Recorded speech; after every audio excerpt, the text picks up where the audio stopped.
Kick I me mean, if out. we don't figure this out today, then we never will. So I'm gonna try new.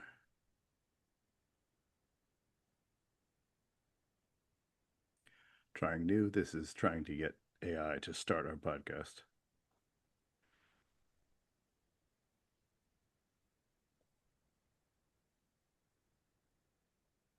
Oh, it won't do it.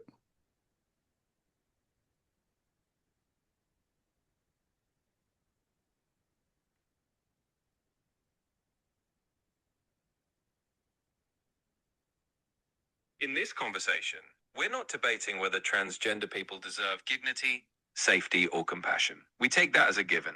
What we're actually asking is a harder question. What kind of claim is "I am transgender" and what follows from it? One side understands that claim as experiential, an internal lived reality, a deeply felt sense of identity that may not be externally measurable, but is nonetheless true for the person experiencing it. From that view, "I am transgender" is shorthand for something like, "I experience a persistent identity tension relative to my sexed body, and I want that experience recognized." The other side doesn't deny that people experience distress or identity tension. It questions whether those experiences justify an ontological is, a claim that competes with biological categories and shared reality tracking language. That leads to the real ethical fault line. Which internal experiences generate obligations for others and which remain personal? Because once identity claims demand affirmation, institutional enforcement, or punishment for dissent, it stops being just personal and becomes social, political, and moral. This isn't ultimately a debate about transgender people, it's a debate about where truth lives, how language evolves, and how we balance compassion with the need for shared categories that allow the society to function. That's the tension we're exploring. That is ChatGPT joining our chat. Totally classic. Brendan McNamara. Yeah, that's me. Happy to be here and ready to chat through all of it. Okay, Let me okay, know. chat. We don't need you, buddy. Thank you. Thank you so much. Take a pause. And I am Andy Swindler. And that was ChatGPT British voice summarizing a group text thread trying to employ the new function upon Andy's behest, which was a wise one, that we could, that way we can kind of check, almost fact check in real time, kind of like if you listen to the Joe Rogan show. They have Jamie on set to pull up uh, links and proof. We could use it to frame and see if that would help us cross the bridges that seemed to be burning and Because, trying to centralize the question that we've been asking for now. This is the third episode. I mean, the third of this run, and a Yeah. subject I've lost count how many episodes that have touched on gender identity or progressivism or something in orbit of this. Yeah, So this absolutely. part three definitively going to answer the question once and for all. Yeah. Is anyone transgender? And so we use the group function to ask a bunch of questions, but I think interestingly, we asked, I think we asked it from different vantage preset. Perhaps one could even describe them as bias, vantages of bias. So I would say my central contribution to the prior conversation, which I have to scroll back to because I had to pull that in, was to look at it as a how what are the ways in which we can evaluate any is at all, meaning for anyone coming to this, let's say with zero bias, how would anyone who is novel to this, neither of which are co-hosting this podcast, but if someone had never heard any of these things, how would they evaluate them, and by what systems can we do it? And funnily, as we pursued those, I actually think we started. I might have started this logical fallacy. We did fall into what you would call logically equivocation, where we were kind of trying to find a common ground where, well, hey, what if we use this definition of transgender? Like, could we kind of agree on it if it was this? And we did find a shared definition in that way, but that definition isn't, that was the second definition that chat just mentioned, um, isn't necessarily the claim set of what people mean when they say I am transgender. Although maybe they do and just don't know it, I suppose it could be the counter argument. But I said I had chat pick the 25 most stable ethical systems, meaning would it be ethical to affirm this? If someone said, I am this, is it ethical to say, no, you're not, or is it ethical to say, yes, you are? And at least the consensus of top 25 most stable ethical systems suggests it is unethical to affirm any truth claim that cannot be validated and can be refuted. So moral systems say no, ethics say no, logic says no, ontology says framework dependence. That's a maybe. That was kind of where we probably ended up rooting a lot of our conversation because that was a a piece of gray in the binaries. Science says no. Psychology would say no formally. Semantics and language say no. Anthropology evolution says no. Social consensus says no. And social construction theory says no until consensus exists, which it doesn't. So, I mean, to me, that I think is possibly even more tenable than my own preconceived vote. Is that if the majority of systems by which anyone can evaluate any and all is claims say no, then at least the most tenable response has to be, I guess, my pre-vote thumbs down. I think I started this as a thumb across, but I was like, well, the more I looked at every means by which a human being novel to this process would evaluate it, it would have to be a no. And you couldn't affirm it morally. You certainly can't affirm it morally. There's no moral case to be made. There is minority ethics cases to be made, but the consensus of all stable ethical systems says affirmation would be unethical. And then, so then to me, I'd probably default to logic after that, and you can't do it logically. And then I'd default to linguistics after that, and you can't do it linguistically.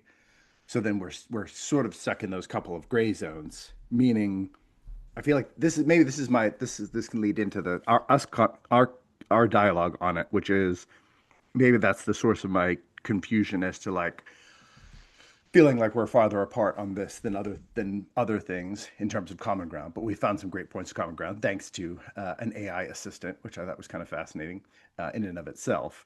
But that as an is claim, it almost certainly doesn't isn't real. I mean, no one is actually that, if that makes sense. If that feels like an appropriate summary, at least of the what I felt like was the strongest support system for my thumbs down.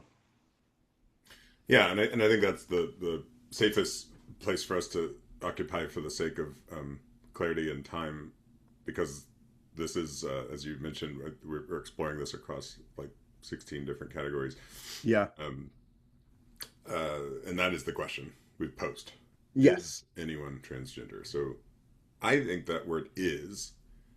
I realize after many hours of this chat, uh, is more important than I gave it credit for being. Oh, interesting. Uh, because I was, as we were just talking pre-show, was I think I was hearing the question, "Can anyone claim to be transgender?" Yes. Oh, interesting. Yeah. Which I would agree with. Right. So I there's would a say yes. point of common ground, um, Yeah. and we did. Yeah, I mean, you're right. Chat. We could. I almost asked it to summarize it again, but anyway, there were numerous points of common ground in terms of Yeah. harm reduction, being compassionate, understanding people certainly have internal lives that nobody else, quite sees or understands or can't be Y- validated or measured, yes. etc. Um, and so, I got tangled on how we were defining transgender, Yeah. which we also common ground is that it's a novel, recent term, uh, Yes. and one that, I mean, I think we would actually also agree that it's not a particularly stable term to begin with. So It isn't. No, it's very difficult. I think when anyone says that, I am transgender, the only rational human response is, what do you mean by that? I would actually say that's the only compassionate harm reduction response that you could have. Like if you just default to, oh, that's cool, and acting like you know what. Now, some people do that sort of thing for social smoothness or whatever, or just like escape from tension. But I think the most ethical response is to say, I think the moral response is to say, no, you're not. The ethical response is to say, what do you mean by that? Like, what does that mean? I've usually phrased that linguistically. I try to collapse them. My typical response now in responding to that, this is mostly independent people online, is what definition of gender are you across from? And the problem being is the gender they're across from is biological gender.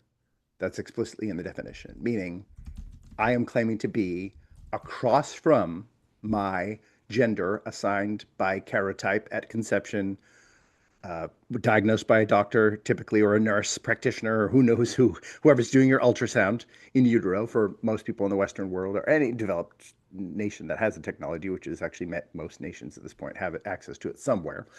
And then often the sort of final declaration is when you're born, they literally just spread your legs and go, what does that look like? And if it looks unusual, they might go, might take a while to get your answer. Yeah, but that's in, that's in any, I think on average 0.6% of all human beings has a confusing genitalia, to put it simply. Um, so then, yeah, I think that has to be the question in terms of social congress is, wait, what do you mean by that? So then if you're claiming to not be that which you are in that case, meaning that there's a certain is there, a 99+% is, meaning like, is gravity real? Then that part of the claim has to be rejected, meaning what you're actually saying is not an is, but I feel. It's almost turning like am, I feel happy into I am happy or I is happy. You know what I mean? Um, but I would honestly, having spoken to transgender people online, they find that quite offensive. The idea of putting this as a slang word or as a comparing it to like an emotional state or something like that. Like it's a, but it categorically, I don't know how anyone else can confront it anywhere else because that's for any other person, that's what the claim is. It's akin to me saying like the Holy Spirit lives within me. And people will be like, oh, cool. Because they're like, I don't want to talk about that. But centrally, like the ethical response is to go, what does that mean, dude? Like, what are you talking about? Your email signature is bond slave of Christ. I mean, that's the conversation starter. It is, right? People will be like, what in the world? Like, I think the normal response is, what in the world does that mean? My uncle was like, you really should not have that on your email, man. That's slave. People get real activated about slave. And I tried to quote Bob Dylan back at him. You got to serve somebody. We're all slaves of something somewhere. Um, but What I yeah, like about so that that was is helpful. what I like about that is taken at face value. That's rooted in curiosity Yeah, and humility, right? Like, oh, yeah. I'm I don't encountering know. something new that I don't Yeah, understand. I want to ask more questions about it. yeah, Now, we could assume and project all kinds of crap about tone and where it's really coming from and is it skepticism and blah blah blah, which yeah, is probably part of the challenge online because you don't have a lot of context. I mean, if you're meeting yes, somebody online and you ask that question, they're like, "Oh, fuck you," you're like denying my existence or whatever. Anyway, here I am assuming, but yeah, I'm yeah, assuming that could happen online more easily. yeah, yeah. And But I if always we think it should be safer online because it's just text, meaning you have no, you're absent all other clues. So all there is a question in black and white, being like, what does that mean? right, What are you asking? And then it becomes I think the defensive response is one of the reasons we can determine it's not a valid claim because there's no, if it's a personal identity claim, it requires no affirmation. well, There's this no, bugs. I like think me being happy doesn't, I'm happy. No, you're not. Okay. Yes, your answer made me slightly less happy, or whatever. But like, it's not so this is the fascinating thing because I think it's hard to remove the impositional element of I am transgender sort of in our social setting requiring affirmation or you can't go to school here or you can't work here or that sort of thing.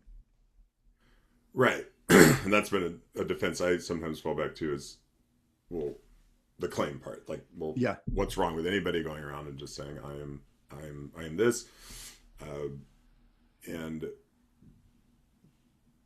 I think you affirm that sure, somebody can just say something because Yeah. that's sort of the idea that is symmetric of Yes. protected speech, like whatever. Yes. Yep. You But can the say it. minute that speech starts to dictate other people's behaviors or especially cause harm, that's when things can potentially get challenging. So I want to go back to I don't know. I posited different definitions as I've even tried to Yeah. figure this out for myself. Uh, because there isn't one sort of fixed definition. Oh, and I know we both have Yeah. a pet peeve online when we encounter somebody who basically just says like, "Oh, I'm not going to explain this to you. Go look it up." Yes. And you're Yeah. kind of like, No, that's what's so hard with this one. I mean, the more you look it up, the more you're like, this doesn't make any sense. So exactly, then like I there is can't. no Yeah. you know one source of truth about this. Yeah. And so I don't know. The last one I posited. I think I still stand by it. I perceive. I offer this definition of transgender. I perceive and exhibit my gender identity, which immediately we're using terms you don't agree with, uh, well known to be shortened to gender by progressives, as being across from my sex. And then I was had a side conversation going with Claude to sort of try to find some Yeah. examples of things. And Claude's last thing to me, which probably adds more confusion than clarity, a statement like "I am transgender" can be straightforwardly true or false based on whether it accurately describes the speaker's gender identity according to how that term is understood and used. Right. When that's the hard That's thing when is like, Brendan's head yeah. exploded. Yeah, yeah.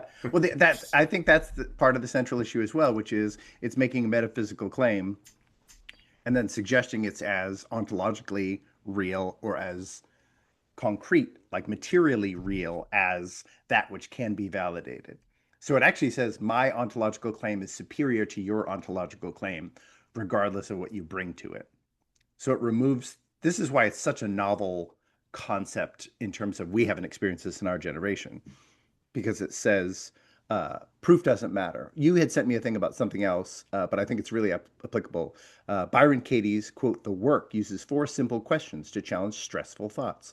Anytime someone says I'm transgender, they are expressing something that is specifically rooted in stress, and they're asking someone, they're stressing the person out who they've said this to.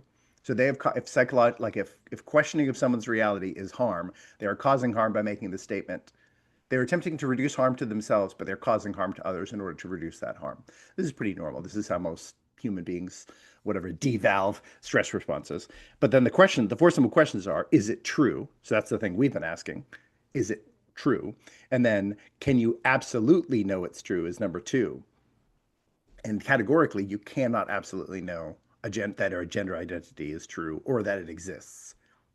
It's much like the Greek concept of soul, that we have some immaterial self that can float out of our embodied form and have no no coordinate relationship in any concrete sense to embodied form. Because as we talked about, gender identity is not an embodied reality. It's actually a reality that claims to not be embodied, or indeed, actually, the body is that which contradicts it. And then how do you react when you believe that thought?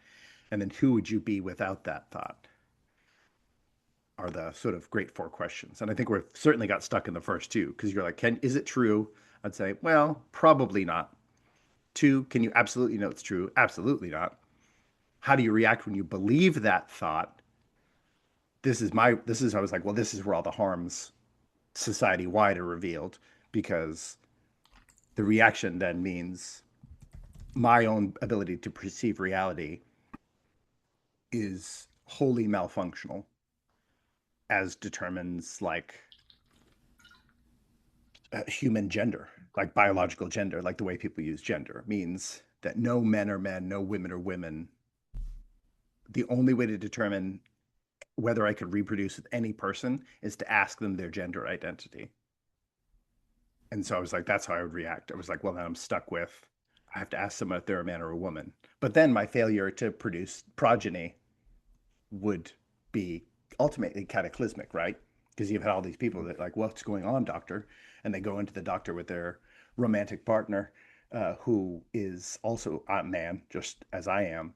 So my gender is male, and I don't have a gender identity except in the word that gender means biological reality as used by the majority, and then identity, which means fact of what one is, not perception of what one is.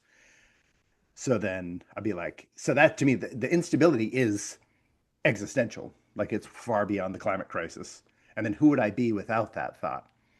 Um, I would be ultimately a person subject to the whims of whoever wields the most power socially, which I would think, generally speaking, is our common ground of disentangling. Like, I think that's where I am inordinately progressive, because I'm a deconstructionist by nature with all claims. And so I was like, let's apply the full rigor of deconstruction, which from whence this term came, to the claim itself. So I like those questions so that they like the first two are very central, and it really gets at what, because we get into this, what is truth?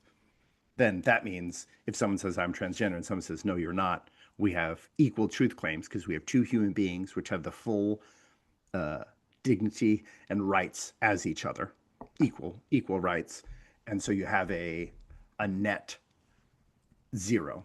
And so it's, is it true? We don't know, because truth is just whatever anyone says it is.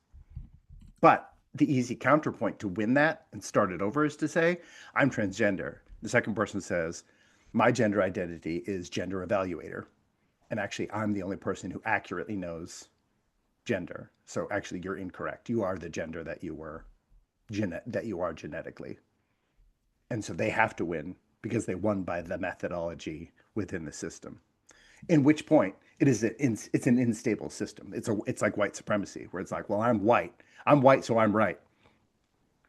I'm not. I'm not black. Someone says I'm not black and they're of African origin, but they're rejecting all the social construct around the word black. They're certainly allowed to do that and make that as a truth claim. And they have some tenability to it because of the instability of the basis of race genetically, which gender has a much more stable base genetically. You can find it out. I mean, if you could rapid the test costs about $40. You could do it in 2 hours and find out what gender someone is. So it becomes it becomes a power struggle ultimately. And this is my thesis. This is why it is proceeding almost exclusively through imposition, social imposition, and threat and coercion, because it is only a power struggle. So this is essentially we. This is for us, Andy. This is like being around when race was codified. What was that, in the 1817, 1800s? Race existed beforehand, and tribes existed, and people identified by different colors existed before that. But codifying race, we're here at the codification of race. And anyone who says, "Well, this kind of bullshit," they're like, "No, this is the new system, and if you don't sign up for it and check the correct box, like penalties will be ascribed to you." Now, when I still to this day get forms that say, "What race are you?" I scroll down to other and I fill in human. I don't click European. I don't click white. I don't click Latin. I don't click any of those because I find those spurious, right? And so, likewise, I have to be ethically consistent, I have to find gender identity also spurious outside of proof. And again, the best way I can steelman it is it's a religious claim. It's like saying I'm a Christian. And I'm like, okay, well, just like I would another Christian, I would call that person and this is how we do it in evangelical circles or like religious Protestant circles. They are a confessing Christian. Anybody who's, you kind of don't really get the sense that they're telling the truth. You're just like, well, they confess to be a Christian, so hopefully it's true. But we can't live in a world, or we don't live in a world, or we shouldn't live in a world, ethically, morally, absolutely, but ethically, tenet most by consensus, we can't live in a world where that is a truth claim coordinate with any other truth claims of greater proof in terms of absolutely knowing something's true, if that makes sense.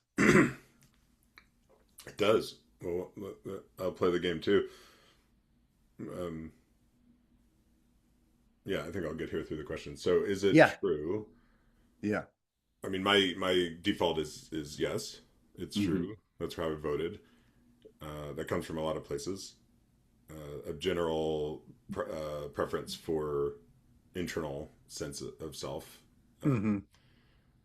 even define being not all of what defines truth, but a major component of it. Yeah. Uh, we could even split truth, which I think we have before, into objectively verifiable truth and my truth. Right? I know we've had Yeah. extensive conversations about that. Um, is it absolutely true, or can you absolutely know it's true? Well, no, I have to say no. I mean, this is where I think you and Chat have, which by the way, Chat is the cool way to refer to ChatGPT, folks. They spent $25 million on the domain chat.com. Let's give it to them. Yeah. Um, um, yeah, I mean, when you look, I mean, that word absolutely is carrying a lot of weight here, right? Yeah, yeah, intentionally, I think. Yeah. Yeah, it is. That's it's a repeated question. It's like no, no, no, really, right? It's the no, really question. Yeah, yeah. Um, yeah, and when you look at it across many uh, valid, measurable um, definitions of truth and what can be observed and Yeah. what is empirical and what is historically held to be truth, which I know at one point, yeah, the other tendency I have, which I'll just admit, is uh, a fluidity of existence, I guess, or perception, which is I could sort of say there's a lot of reasons for that. But I remember once you kind of push back. You're like, well, I mean, if everything was relative, then that would be pretty problematic in terms of interacting and sharing Sure, much of yeah. anything, language, Building resources, building etc. literal or metaphoric bridges. Right. So I was like, okay, okay, okay. Obviously, we don't exist in a completely relative world here. Um, so those are some points of context. So anyway, the simple Yeah. answer is no. We cannot absolutely know it's true. So how do I react when I believe that thought? Hmm. I resist it. The other point of resistance here is one we've explored considerably, which Yeah. is just sort of my journey through progressivism and still holding some of those beliefs and dismantling others, Yeah. and having a lot of cognitive dissonance around the potential harm of those beliefs. And I think Yeah. that's where I get into the most entanglement here. Yeah. Yeah. Um, But I think in your case, you're primarily invoking harm, meaning the uh, embodied physiological stress response produced by denial of claim. Functionally, is that like at least that is that the sort of primary? That would be at least the if it's not the most foundational primarily, but it's the primary stress encountered. Is well, that level? not for me. That's Okay. the type of harm that validates the claim. The the type that gives me cognitive dissonance is the idea that the research seems to point to more structural harm actually happening for denial of the claim.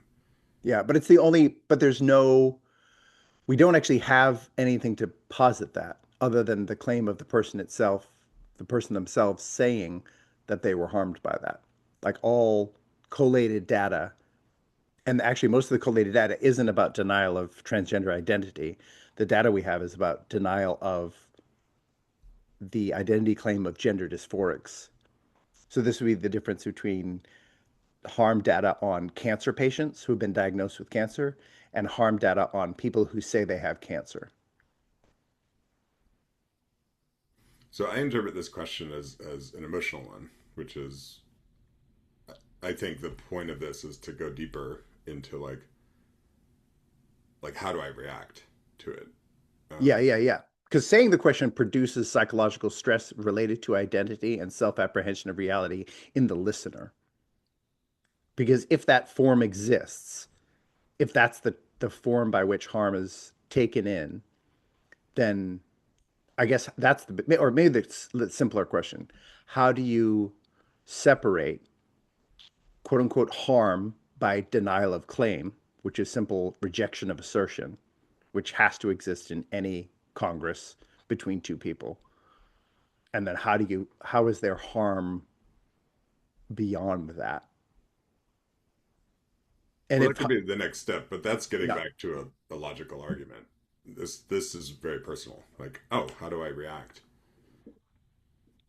So I'm just admitting that there's cognitive dissonance, yeah, yeah, which is part of my growth through this conversation. yeah, yeah. I just mean if we have to evaluate harm, you have to assume the harm of all people in the set, meaning the people responding to the claim are experiencing the same type of harm as anyone who has made the claim and has faced affirmation or rejection. And how is that any different emotionally from anyone opining about themselves on anything? I'm a kind person. No, you're really not. You're actually one of the most selfish people I've ever met. So the person who said it experiences like a I don't like that, like an I don't like that response to the response. And the person who heard the thing experienced a I don't like that. That doesn't match my reality. They both have like a cognitive dissonance moment. We're like, hold on, a reality claim has been made that's buzzing with my own sense of reality. So if that's something that causes anything that can be conceived as harm, measurable harm in any person, it has to exist in both. It does exist in both cases emotionally. So then are we stuck in the loop of whoever says it first wins, or are we in whoever expresses the 1 out of 10 pain scale number, highest number wins? So if the person who made the claim says, I'm experiencing a 9 in discomfort, and the other person's, I'm experiencing a 6 in discomfort, then the 9 wins by virtue of claiming to be 9. And then the other person can go, oh, okay, well, mine's a 10. Basically, this gets us into the childish argument of, oh, yeah, the Googleplex. I do it Googleplex. Okay, I do it +1, whatever you say. Well, And, I'm not sure you've heard what I've said, so I'm going to say okay. it a different way, which is that this conversation has granted me more compassion Yeah. for that second person Yeah. than I had, because I don't think progressives have really much compassion at all. They're basically like fuck you if you deny this claim. Yes. Yeah. Yeah. Yeah. So it's not rooted in compassion or empathy, period. It's actually rooted in selective compassion or selective empathy, which is functionally supremacist ideology. Because if you have more compassion for a white person's claim than a black person's claim, then I mean this is how supremacy works interpersonally.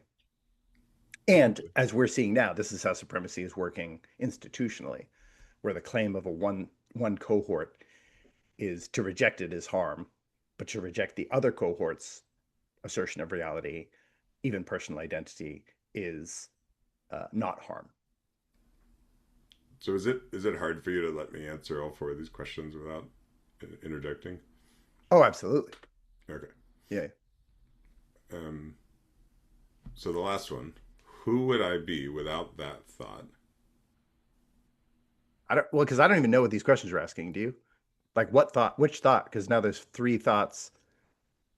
Which thought are they responding to? That's the problem because Yeah. they're meant to be answered, just one after the other. So you kind of you drill down as you did, but now we've interjected like lots of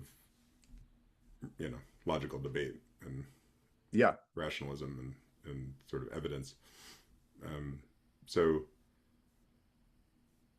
what I was saying is, how do I react? So the so to me, going back to number two, it was like, can I absolutely know it's true? Yeah. So admitting no there Yeah. is a shift, Okay. that this conversation has illuminated Yeah. because it's like there's so many categories where this doesn't add up, Yeah. right? And I know you know that. That's your main argument. So then, how do I react when I believe that thought? It's like, oh shit, this is way more complex than I ever thought it was, which has come Yeah. up in other social justice kind of conversations. Uh, and and and then I went to harm as a point of contemplation. Hmm. And I guess I would name even fear as an emotion, like oh shit, like this isn't just maybe a casual like, hey, let people be people. It's like, what is the actual extension of harm at play here, Yeah. Yeah. or at risk? And that's yeah, I actually feel fear around that. Like, oh, okay, maybe I've been treating this too casually in a way, Oh, interesting. or favoring, I've numerous times admitted a much deeper bias for like anecdotal personal stories than like Hmm. broader research, and that's one of the ways you and I come together. I think that's pretty fascinating. Yeah. Um, and then who would I be without that thought? So that if the thought being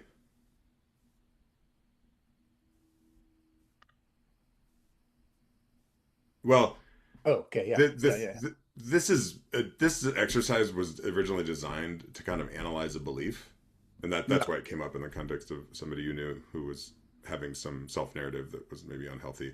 yeah, yeah, Um, but anyway, I like kind of grafting it onto this discussion because yeah. it's It's a way to sort of analyze our personal moment in time here.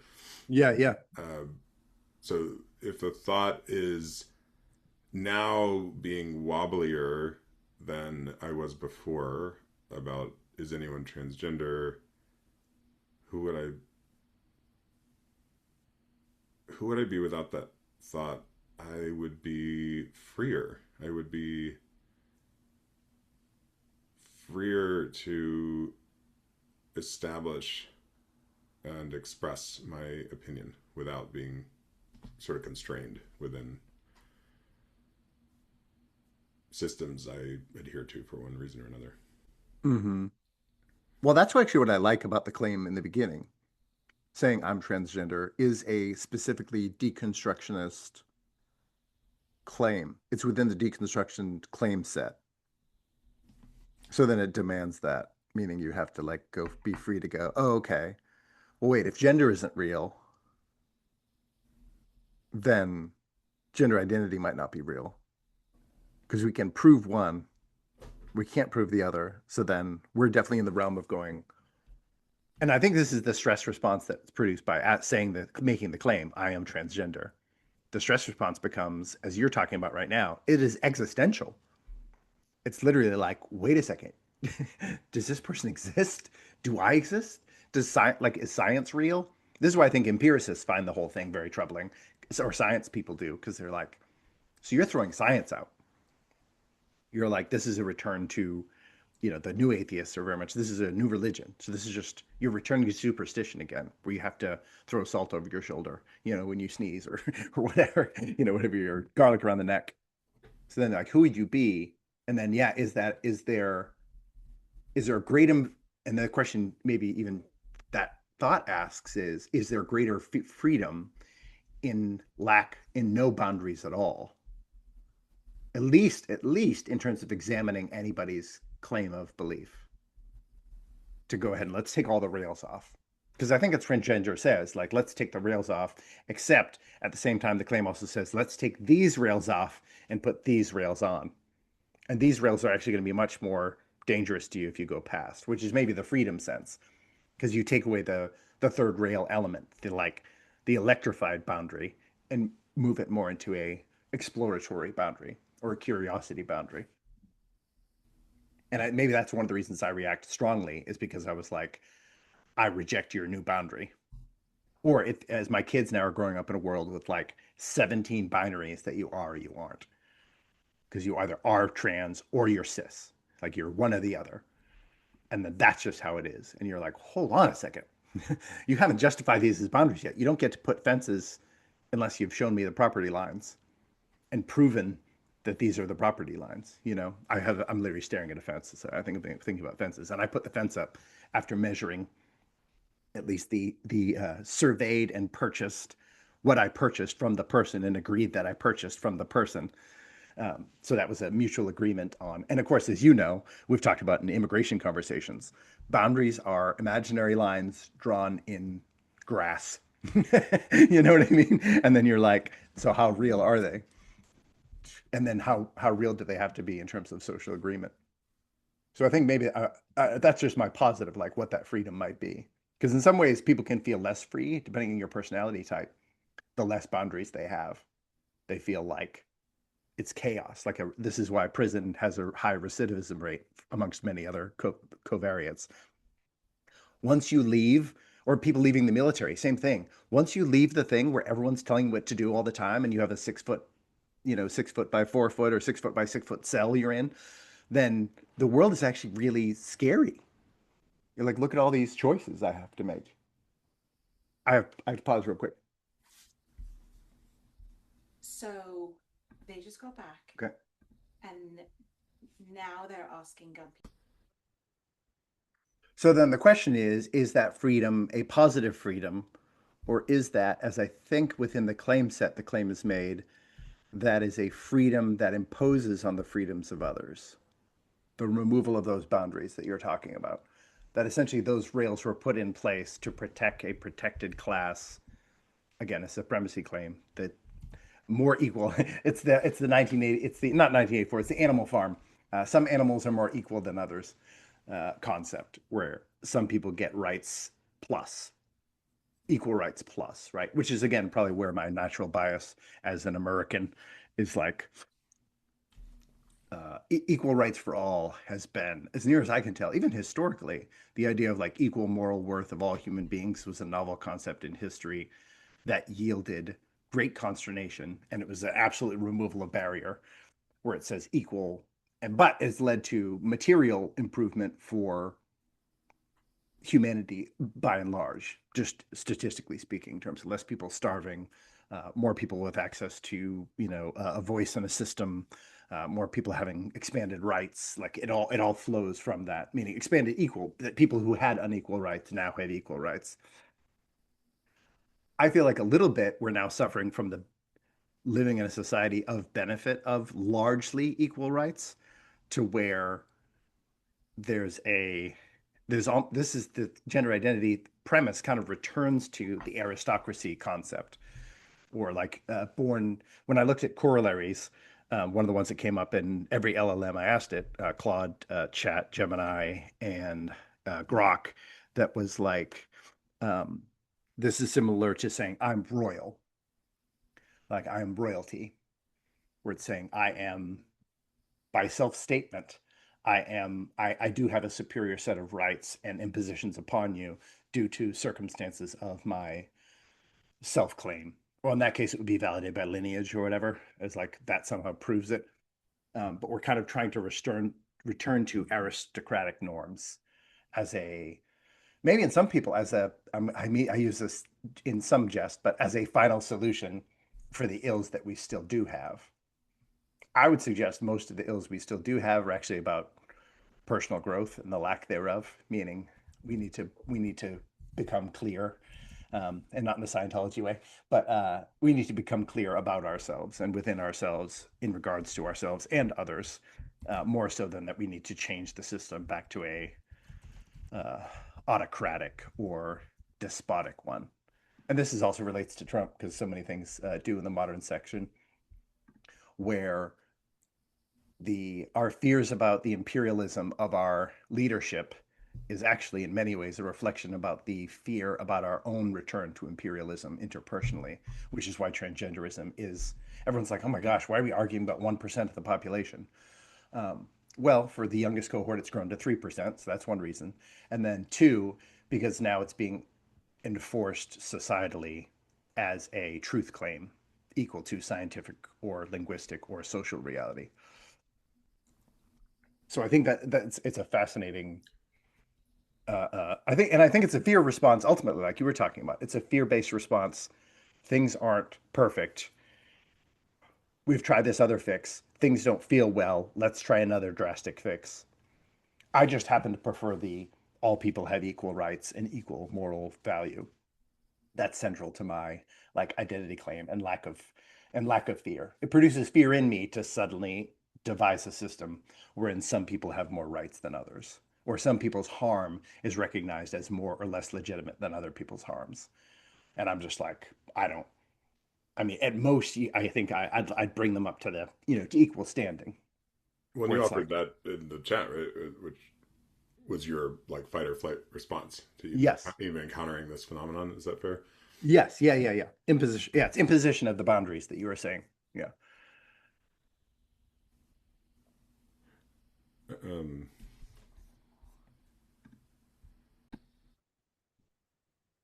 well, one of the things I recognized in the chat, the conversation between shows, was this usage of the term embodiment. Hmm. Because the central argument for I am transgender is, I would say, embodied. Like, I'm tempted to say like it's a deeply felt sense, which I Hmm. transpose with embodiment. Uh, and yet there's some real dissonance there because in this particular claim, it's Yeah. quite literally the rejection of the body one was born into. Um, Yeah. so I had to modify or think about how I was using the term embodiment in that Mm-hmm. way. And I realized, oh, I guess to me that term has maybe like many terms in this space has become much more about the felt sense than literal what is my body, you know. Yeah. Well, one of the this is what so many of these things demand. This is why they're difficult. You can't just go look it up. You have to have conversations with people. If you look it up, it doesn't make sense and it falls apart. Then you're just like, this is where the hostility comes from. Because then you're like, well, none of this makes any sense. This is delusional. Even as you examine it academically, because it demands clarification of so many literally, this is not even exaggerative. 60% of the words used need to have hyperlinks because you need to go, what do you mean in this context? Felt. So, for example, a man who believes should be a woman wants to be treated as a woman, let's say, whatever that means, and that's going to mean a whole bunch of different things, and it means a different thing based on every single person you encounter. Felt. So then that man can never feel anything as a woman. They can only feel things as a man because that is their embodied state. So then they don't feel like a woman. They feel like a man who feels like a woman, just factually. So in some ways, it's just like they're misstating. And if it's going to be embodied, we have to acknowledge the body and the truth of the body because one can experience something in the body that doesn't exist in the body, right? With phantom limb syndrome, anorexia is very similar to a transgender claim, where you're saying, my internal sense of identity says I am fat. And you're like, well, here's what fat means culturally. And it means all these different things. And at least one of the 10, the anorexic person would be like, that's what I feel like. I feel like that pure social construction within sub cohort version of what fat is. I feel like people look at me like, what a gross pig. That definition of fat. My BMI is low according to my body type, my bone density, et cetera, et cetera, et cetera. You can prove that they're not fat statistically. You can even take pictures of them, compare it to pictures of fat people. You can do all the things to prove it, none of which will change their sense. And their distress is increased by the fact that you reject that they are really experiencing this and that's real. But it's only embodied in that our responses to things have bodily responses invoked by them. But the belief itself is not embodied because exactly, it rejects the body. So then it really is just a claim ultimately. Like it's sort of like it's actually closer to my opinion of oneself because an opinion is a statement that is not thoroughly supported. People casually use opinion in different ways in Congress now, so maybe there might be a popular consensus use that it's any perspective you share on anything is an opinion, but that's not what the word stably means, nor what it primarily means. So it is sort of an opinion that you're stating an opinion when you're saying I'm transgender. It is my opinion. I've evaluated it. I don't have any evidence really to prove it other than that this is what I consistently apprehend. But as with use of the word embodied, you're like, oh, okay, well, wait, am I misusing the term? I think it really is often, this is just a normal thing that every human being does when they use the wrong word. Um, and so transgender, I think maybe centrally is about that it's like, uh, it is, this is why it can't be an embodied claim because the claim itself is not embodied. It is specifically in denial of the body. It is a metaphysical subjective claim spoken by a bodied person. So the reality of the feeling based on your perception of it is embodied, but the claim itself is not embodied, if that makes sense. So, Because so they've done it like the Greek soul, like in the Christian version of soul is a purely embodied term. If the body is dead, the soul no longer exists. There is no soul. So soul is entirely an embodied claim. hmm.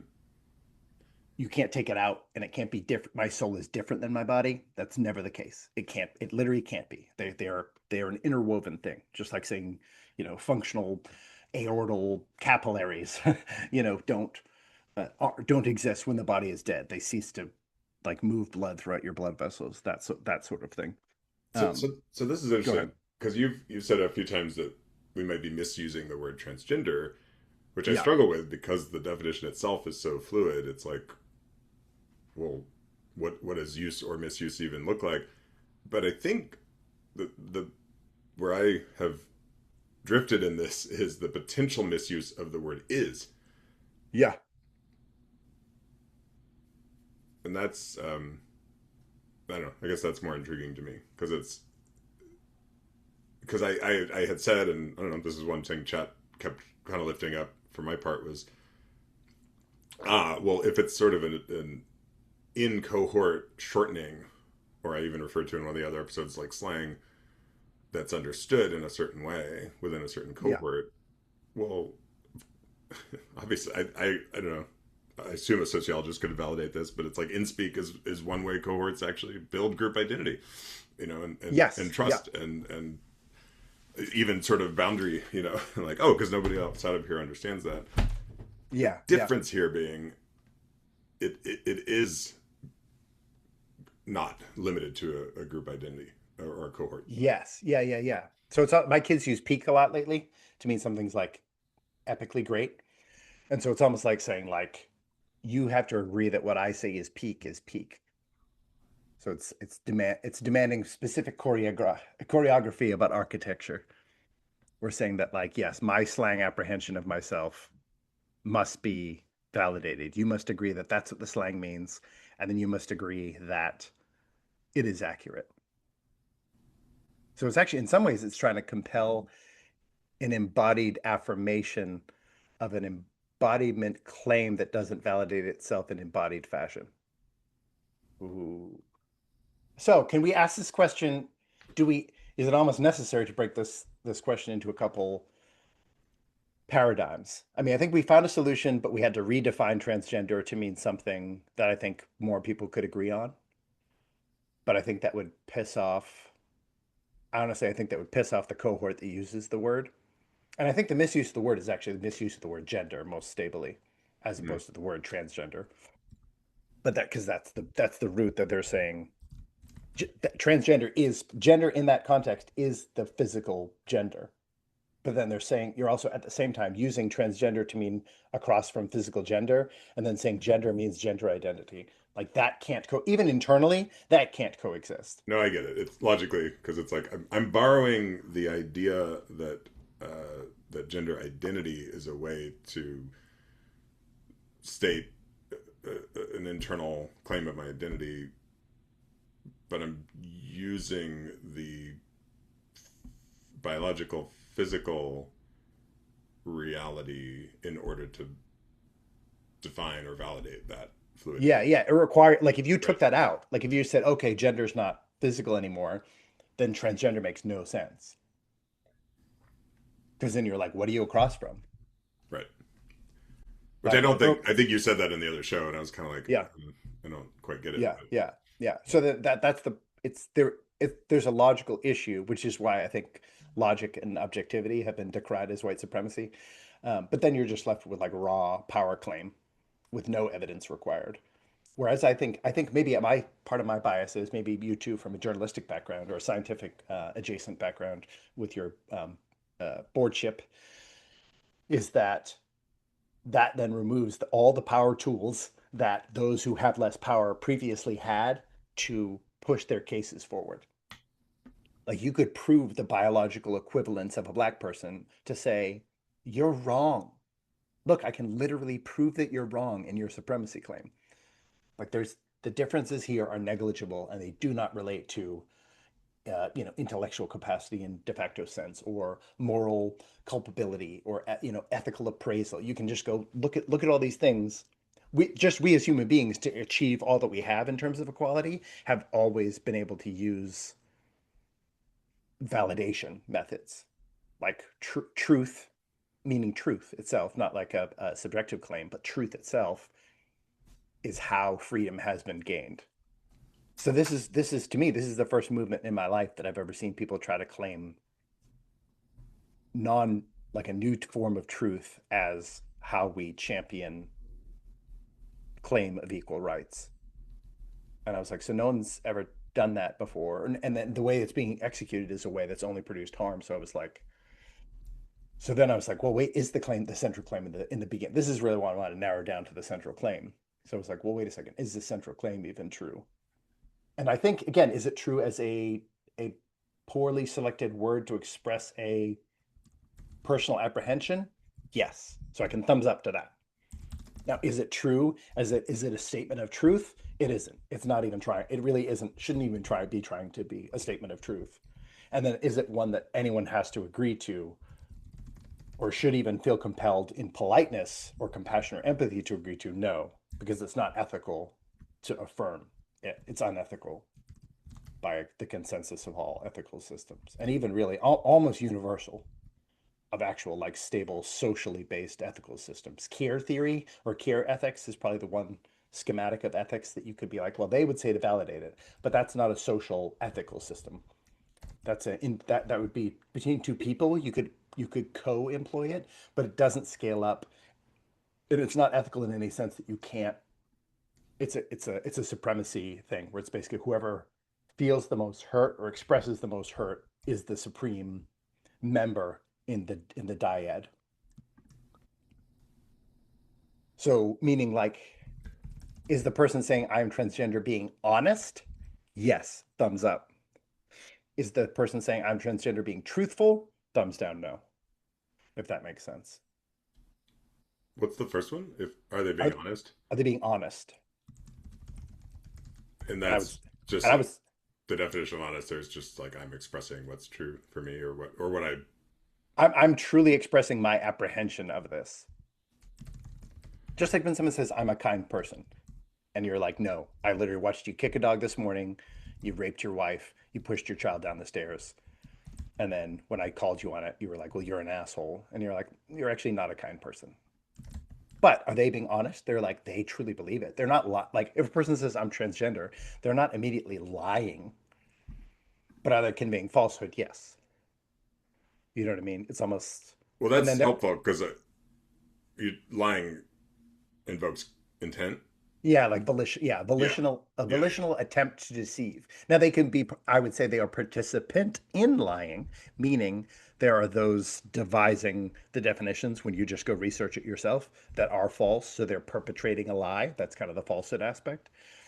But you can believe something falsely, but say you're not, when you say a false thing, you know what I mean? That you're saying like Nigeria is a country in Europe, and that's what you know. That's your truth.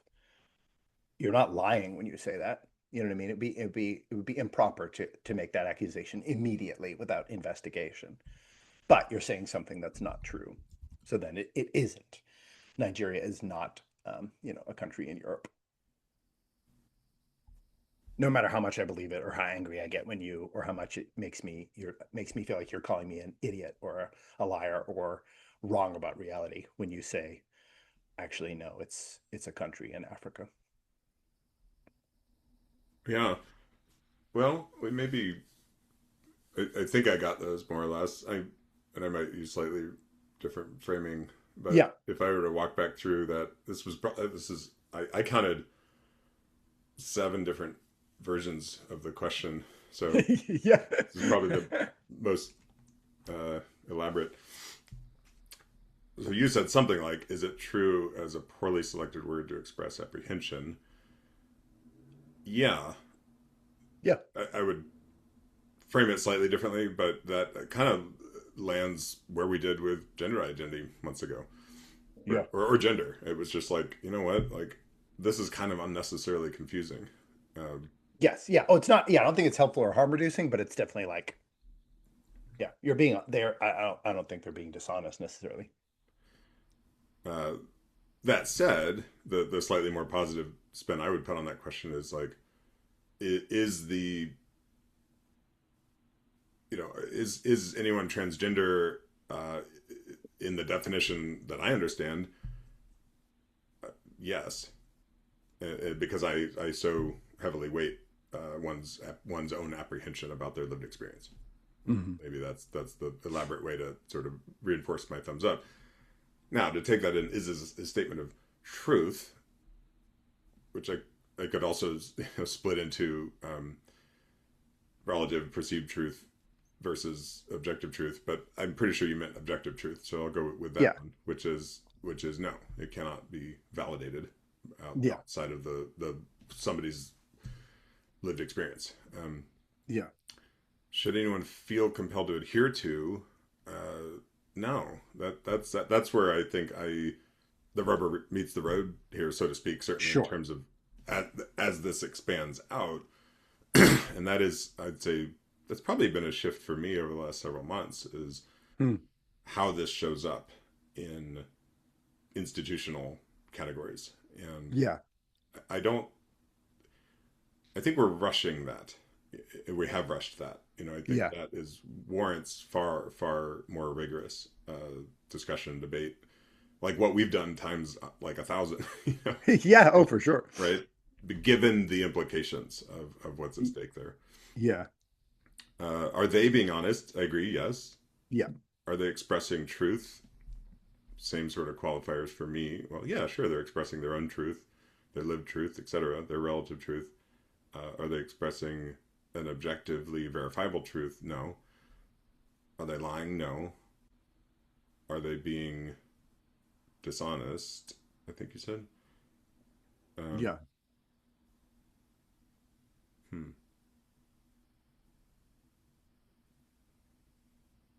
Hmm. That's the hardest one for me. Yeah. Well, it's an in between. It's because dishonest is almost in between lying and true, where you're like, ugh. Meaning, are they? I would say they're being dishonest because it's nigh on impossible to not be aware of the objections. And so claiming clarity or certainty in a situation where you are not clear, it's like when someone listens to a cool story on NPR and there's a conclusion in that, and they're like, well, no, actually, it's 4 out of 10. That's not honest. The honest statement is, I heard on NPR today that it's 4 out of 10. Hmm. And you're deliberately avoiding that to pursue a provocatively, and I do this myself, so I'm well aware of like why we do it. I'm pursuing a statement of certainty, clarity, which is not really honestly what I apprehend or have the capacity or information to apprehend. The Well, election was stolen. You know what I mean? You're like, well, there's some limited evidence that some people claim the election was stolen, is honestly what I know. That's even my personal lived truth. right. I mean, it's convenient. We all do it to some extent, Oh, for sure. and it's, I wager, makes many of us feel safer Sure. Yeah, yeah, to yeah. take that shortcut and Yeah. try to, I don't know, build solidarity. Um, Yeah. Do you agree? Yeah. Do you agree? and that's just, I mean, that's so primal, right? That we're social animals, and it's like I think Yes. we're always kind of wait, vying against the risk of being tossed out of the tribe. Yeah, yeah. Um, I don't, I don't think they're being dishonest. I mean, they is such a massive category; it sort of loses a lot of meaning. But when I Yeah. think about the trans people I know, um, because I don't know, I think they're making these distinctions too, Hmm. and so it comes back to like, I don't know, the same conundrum where it's okay, is your lived experience preferenced over objective truth? You know? Yeah, yeah, yeah. And then I guess the question this asks is how does one ever assess, refute, or apprehend as accurate or true or honest anyone's conveyance of what they claim their lived experience to be, internal or external? Because those aren't, I wouldn't even say those are fundamentally different. And that probably is the big crux that, or the cloud that exists beneath all the thumbs up and thumbs downs. Which is why dialogue is so important. It becomes essential, man. What do you mean? What do you mean? What do I mean? What do you mean by is? Define mean.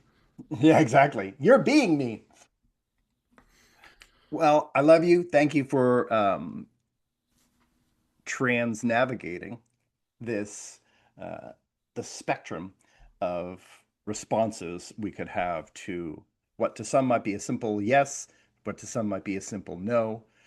But in order, I think, to get to those binary responses, there is a rigorous amount of curiosity, and I would even say compulsion towards dialogue and seeking understanding that we've at least taken 3 episodes to go. well, hey, wait, well, but is that? But can that? And then do you? Oh, okay, I can see that. I mean, I think this is necessary. So this is where the shorthand that people feel safe in is actually making people unsafe. So let's Yeah, and in thank you this, what a for good season. drawing me off of the simpler binary that is so tempting and It really enticing. is. It's so quick. It's so quick. Yes or no? Yes or no? We got to go. Let's go. Well, I love you very much. Merry Christmas. I hope in this season that you were validated in all the things you need to be validated for and invalidated in the things need to be invalidated for so you can step into the new year with only the pieces of you that allow you to continually thrive in the direction you are already thriving. Merry Christmas to you. Love you. I just posted our Christmas episode the other day because I think it's one of our not only sort of best, in a traditional sense of entertainment for podcasts, but also a little lighter weight than some of the. Yeah, yeah. And it's evergreen. As long as we keep celebrating Christmas, you can pop that episode back up. I get it. Evergreen. That's I fine. get it. Hey, like the tree. All right. Love you. Bye. Love you. Bye.